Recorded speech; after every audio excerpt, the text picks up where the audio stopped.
Good morning, everybody. Welcome to the UK Citrix User Group Summer Online Meeting. Great to have you join us.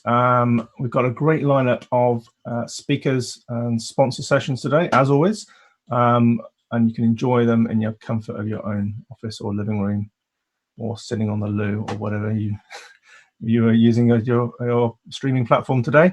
I'm just going to run through our new online platform very briefly before we jump into the news, just to show you some of the features and how to interact during the day. So hopefully you can all see my screen.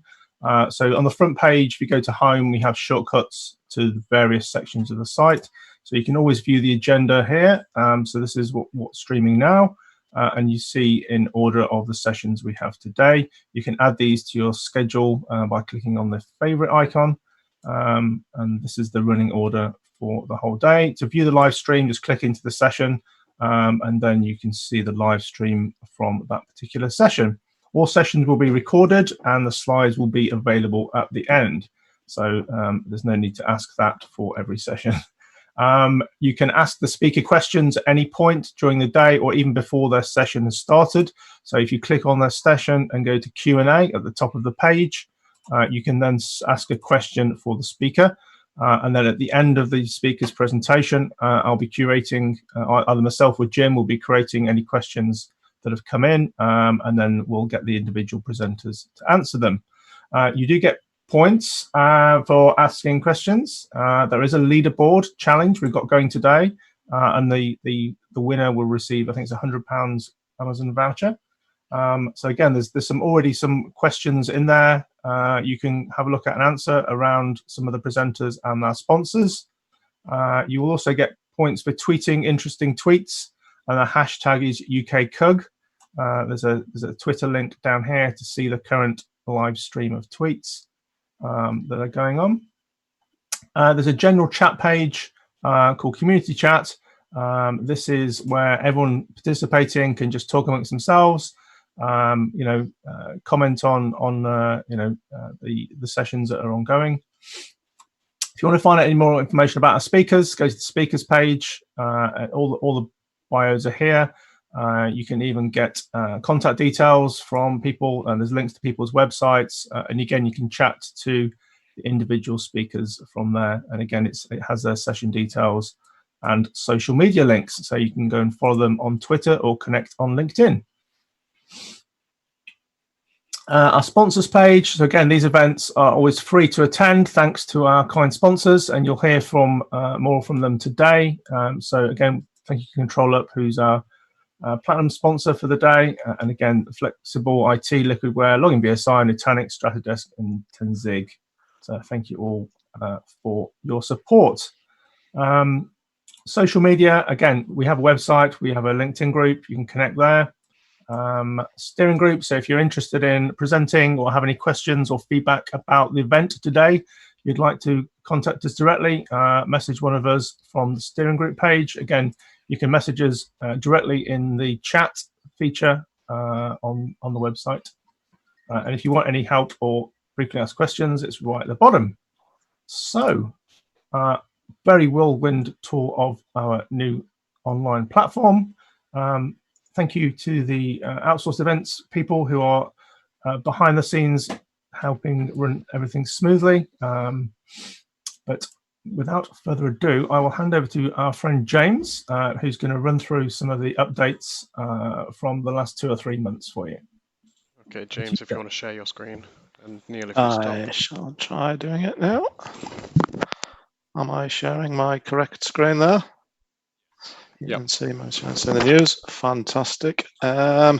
Cool. News today is brought by me and my cat here, who is bugging me. So if all of a sudden you hear me scream in sort of mild pain, it's because he's chewing on my hand or something like that, which never fails to give me a shock in meetings and things like that. Anyway, I'm quite pleased to say that Neil hasn't got great long hair, as I expected through the coronavirus outbreak. I was kind of half expecting him to have it down to his shoulders. But what is going on in the Citrix world in general? there isn't a lot going on in the Citrix world, really, because I think it's the entire world appears to be in kind of an awful state in the minute. Everything's very depressing. We've got coronavirus. Everybody's on lockdown. We're all stuck at home with the kids who are all doing our heads in, and people are furloughed from their jobs and potentially losing them. We've got all sorts of horrid stuff going on the internet. There's no football. There's no pubs. I was supposed to be going to see Guns N' Roses next week, and that's being cancelled. It's all so depressing if we took the news at face value. But I think that makes me think about, the user group community itself, because, we are a community, and community is a very important thing. And we all come together for these user groups, with a shared interest and vocation. And I know that, despite all the things that you see in the media these days, I can't speak for every other community person, but I get on my blog and my website and things like that, comments from people or requests or emails from people all over the world saying, can you help me with this? Can you help me with that? And nobody, we all try our best to help these people, no matter where they're from, how their name's spelled, what's their colour, their creed, and all of that. And we do all of this in our spare time. So I think it's very important to point out that the world seems to be very depressing at the minute. But, all of us out here are very altruistic people. Look at Neil there. Neil probably does about 98% of the work involved in keeping the user group up and running in his spare time, without any reward for it. So I think we should all appreciate, the things that people do within the community, and kind of free ourselves from this kind of cycle of outrage and hostility that the media would have us believe. I mean, I'm not burying my head in the sand here. That there are things, even in our industry, for instance. Let's take, for example, women's representation in tech industry. I know that probably Rachel Berry and Jane Castle and maybe Esther are probably one of the very few women who are in the audience today. But this underrepresentation in tech is not because we're all, raving misogynists who tell sexist jokes and look to put women out of tech. It's not. There's lots of things that feed into that. There's lack of role models for females in tech. There are males traditionally favour science and maths. There's the gaming community, things like that. But it doesn't mean that the tech community is bad or biased. We have to look at the nuances of the situation. So what I'm trying to say is, really, I think the IT community is great. We benefit from it every day. I talk to people all across the world who help me, and I try and help them. And we should forget about all this rage bait that we see from the news. The world isn't perfect, but 99.9% of people out there are decent, good people, and we all try and help each other. That's just what I wanted to say. Anyway, normally in the summer user group, we talk about all the wonderful things that happened, were announced at Synergy, which obviously just didn't happen. And we were supposed to have Synergy Digital, but that was moved to the autumn instead, which is obviously probably because of the knock-on effect of the coronavirus outbreak on your kind of organizational staffing levels and sort of focus. So we don't have anything to announce from Synergy, which is rather bizarre for a summer meeting. One thing that did happen at Citrix, that a lot of you probably know, is that Christian Riley's moving on, or has moved on, from his CTO position, which is kind of a bit disappointing, I think, for a lot of people, because we always found Christian to be a pretty approachable guy and one of the good guys to, be able to talk to and discuss things. So good luck to Christian with whatever he moves on to. I don't know whether this was covered in the spring meeting or not, because it was a late March release, and it probably was, which probably made me look like an idiot. But if you remember the spring meeting, myself and Dave Holborn were in a total panic because we hadn't finished our presentation and we were struggling with a major incident, and just managed to get it done on time. But anyway, Citrix Virtual Apps and Desktops 7 2003 release was released. I think the major part of this that people kind of were focused on was that there were no more support for VDAs in Azure or AWS for your on-premises deployments, which was a big boo from me. I mean, I know you can stick on 1912 LTSR for 5 years and still have those workloads there, but it seemed like a bit of a backward move from Citrix. There's various changes in there around supportability. SQL Server 2008 R2, 2012 and 2014 are no longer supported for the site database. 2014 is not supported for localhost cache database. You can't, for instance, take a 2012 R2 system and install your DDCs and director and things like that on there.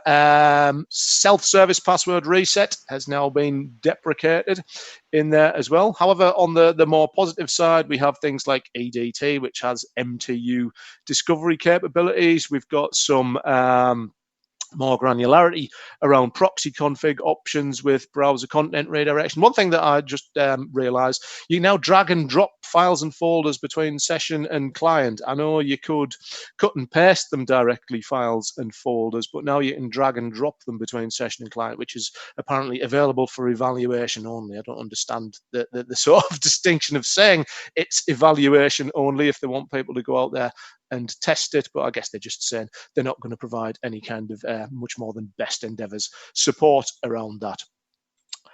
With the whole COVID thing, a lot of people have been obviously jumping on to BYOD sort of stuff, and app protection all of a sudden became very integral to this, which was obviously released in January as an add-on for CVAD, but now it's available for Workspace Premium Plus customers with hybrid rights. However, I'm going to have one of my whinges about this. It is still in development for the Citrix Virtual Apps and Desktop service, which is kind of a bit of a kind of an own goal from Citrix, I guess, because massive amounts of people have scaled up in cloud, but they now can't access this. I know that certainly some of my clients are very focused on needing the CVAD service to have app protection to give them some kind of security against the threats of the BYOD, the personal devices and things like that. However, there's now a tech preview available of app protections being extended slightly for SaaS and web apps, which has certain features that do security around the web app instances. I was going to make some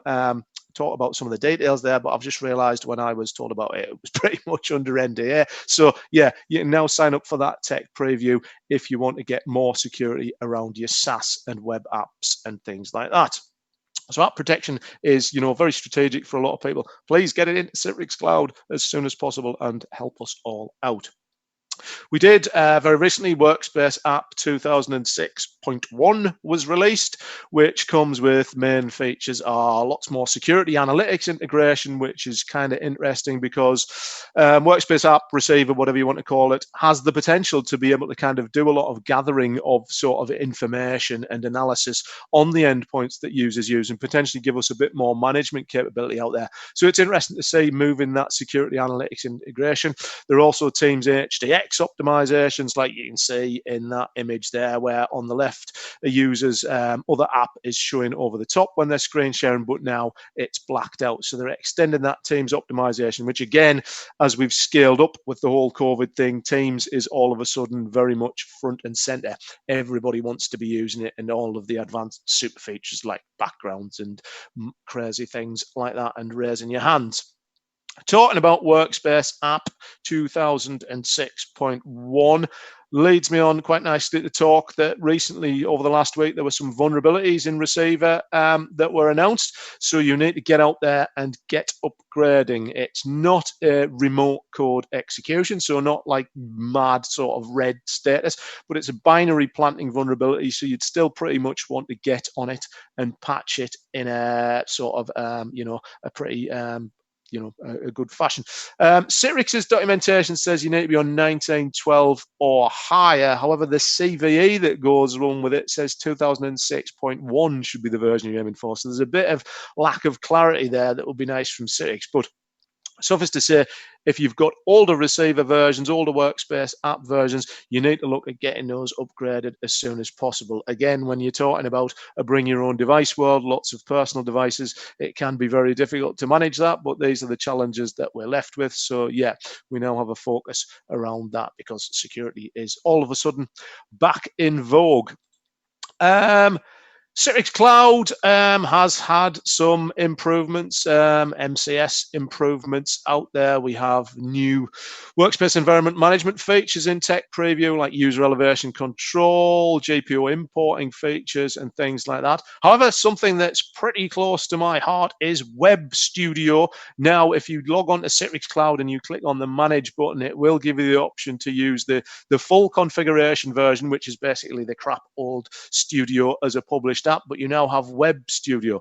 You can see from the screenshot there that it still looks pretty cut down. However, I did notice last night that the policies node is now going to begin rolling out into Web Studio as well. So hopefully we should finally get away from one of the biggest bugbears that I had about Citrix Cloud, was that the interface for the admin was just absolutely horribly awful. So, better late than never from Citrix. The Web Studio is coming along. It looks much better. It's expanding. So that is all good news.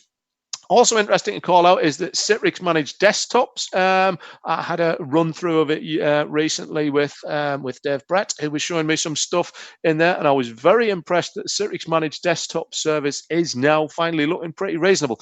When it was first introduced, it basically looked like an SME solution only. You had to do AD managed by Citrix and things like that. But now it looks like something that's, maybe just for greenfield sites at the minute, but definitely something that could be used at enterprise scale. There's lots of cool stuff in there, like proper load balancing and things like that. You can import your own images in there much more easily now. So it's finally looking like what you might consider to be more of an enterprise offering. It might even offer a bit of a kind of an on-ramp towards the Windows Virtual Desktop stuff for customers that are kind of deeply entrenched in the Citrix environment.